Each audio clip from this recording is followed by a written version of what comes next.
বিদেশে যে যেখানে আছেন সবাই আমার তরফ থেকে সালাম জানাই।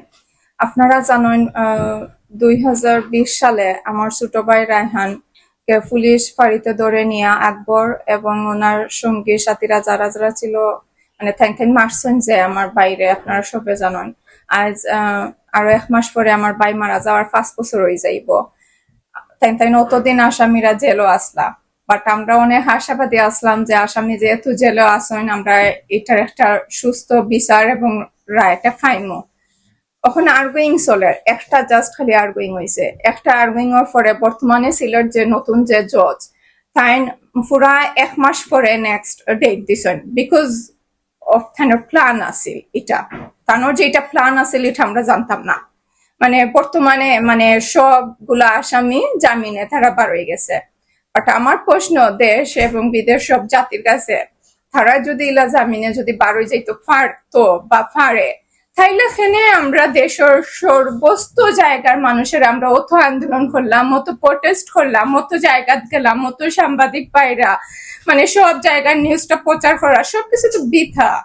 মানে যদি টাকার কাছে যদি একটা আসামি যদি ইলা যদি বাঁচি যাইতে পারে তাইলে তো ওখানে প্রমাণ হইলো যে বাংলাদেশের টেকাই সব, মানে টেকার কাছে আইন বলতে কিছু নাই। দেন এটার নাম আমি হইম, আমি রুবা, আমি রায়হানের বড় বোন, আমি হইম এটার নাম বেটার দেন এটার নাম চেঞ্জ করিয়া এটার বিজনেস দোকা, এটার আইন নামটা পরিবর্তন করিয়া দোকা বিজনেস।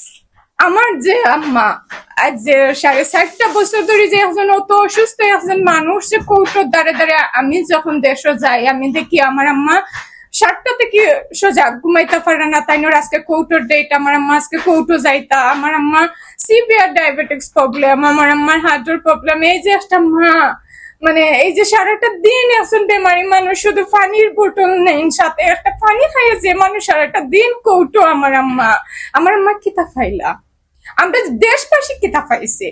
আমি ফার্স্ট এবং লাস্ট এভরি টাইম হইয়া যাই আমরা লোকে যে ঘটনা হয়েছে প্লিজ আপনারা কেউ সাথে যেন এটা হয় না। আর সেকেন্ড আমরা ভুক্তভোগী, উই আর সাফারার, বা আর কেউ যেন এই জিনিসটা সাফার না করেন। আজ দেখো তখন প্রমাণিত মানে তারা যে মারসন কিলা মারসন এবং আমার বাড়ির ফরেন্সিক রিপোর্টও আইসে, আমার বাইরে 117টা আঘাতের চিহ্ন আমার বাড়ির বডি পাওয়া গেছে। তারা অতজনে মিলিয়ে একটা মানুষকে তারা একটা রাইতো কিছু শেষ করে দিলাইলো, ও মানুষ কিলা বেকসুর খালাস পাইলে আমরা দেশ। মানে আমি কি তখন এটা কি আমরা সোনার বাংলাদেশ? এটাই আমরা সোনার বাংলাদেশ যে দেশে আমরা সব কিছু মানে প্রমাণের পরে যে মানে বার হইতে পারে। তারপরে আমার আম্মা পিপিরে প্রশ্ন করলা যে তারা জামিন হয়ে গেল, বাট তারা যে জামিন পাইলো আমরা জানলাম না। তখন পিপি আমার আম্মার উপরে একটু রাগ করিয়া কইছো, হ্যাঁ তারা জামিন হইতো না কি তো হইতো, আজ 5 বছর হয়ে যায় কেসর আর কত তারা জেলও থাকতো, আর তো তারা থাকার থ্যাঙ্কলে এটা বিচার করলা, থ্যাঙ্কলে এটা জাজমেন্ট করিলেন। থানোর কাছে তো এটা জাজমেন্ট করার নাই যে 5 বছর হয়ে গেছে এই মিন কিতা 5 বছর তারা জেলও থাকায়, তারা কিতা সাজা হয়ে গেছে নি, ওটা কিতা সাজা নি। আমরা যে একটা মানুষের আছে জীবন করলে আমরা যে একটা মানুষ লস করলাম, আমরা কিতা পাইলাম? আমরা কিতা পাওয়ার আছে? আমরা টাইম ওয়েস্ট করলাম, উই আর বিগ টিম, আমরা টাইম ওয়েস্ট করলাম, মানি ওয়েস্ট করলাম, আমরা mentally physically every way we are loser, every way we are loser. বাংলাদেশেও আমরা বুঝছিলাম মানে এখন যে আইনটা আমরা খুব সুন্দর হইব সবকিছু আমরা একটা ন্যায় বিচার পাইব, যেহেতু এটা অত প্রমাণ, এটা তো লুকাইবার কিছু নাই। End of the time every one তারা দেখে খাইছেন সব সব সব উকিল সব জজ নিউ জজ তাই সবচেয়ে বেশি ফেভার করছেন নিউ পিপি, সবচেয়ে বেশি ফেভার করছেন তারা বারো যাইতে করি।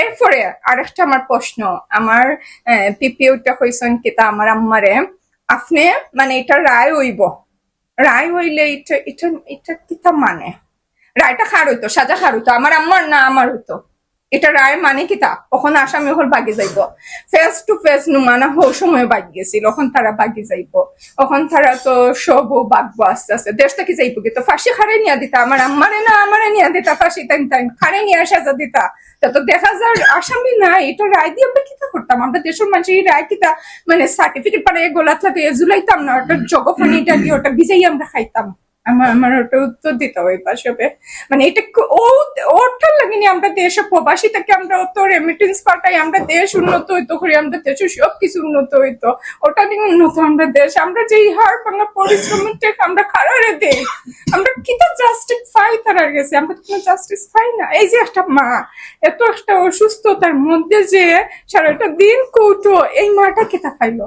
আপনারা সবাই জানেন ফার্স্ট উকিল অফ ইসলাম, এটা অনেক দিনজনক একটা ঘটনা হয়েছে, এটা নেককার জানাই, আমরা কেউ এই আসামিগুলার পক্ষে মানে কেস লইতাম না, কিন্তু দুঃখ না আসি মানে না সুখ না দুঃখ, এটা এক একজন আসামির লগে 5 জন 6 জন উকিলে কাজ করা বিকজ অফ মানি।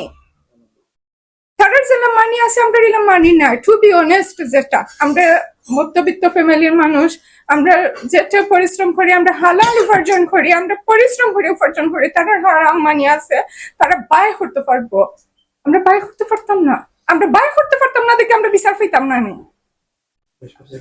আমার দেশবাসীর কাছে অনুরোধ, আমরা দেশের আইনের অবস্থা যখন অত খুর, আমি চাই মানে আমি একজনে হইমু, ওখান থেকে আইন আমরা নিজে নিজের হাতে নিতাম হইব। আমরা দেশের আইনে তো হয় আইন নিজের হাতে নিতা না, যেহেতু আমরা যদি বিচার পাইতো আইন আমরা হাতে নেওয়া লাগবো। এই যে ওখান যে তারা জামিন দেওয়া হয়েছে, ওখান যদি তারা একজন একজন করে দেশ থেকে বাগিয়া যায় গিয়ে, আমরা কি নিরাপত্তা আছে? আমরা তো কোনো নিরাপত্তা নাই। তারপরে আর একদিন হারুনে আমার কইছিল, আমি দেশে যাওয়ার পরে আমি কৌটো গেছিলাম, হারুনে তানফুয়ার ওইটা কইরা মারছি মারছি বালা করছি, আমি একজন ছিনতাইকারীরে মারছি, তো কি তো হইছে, একটা কুত্তারে মারছি।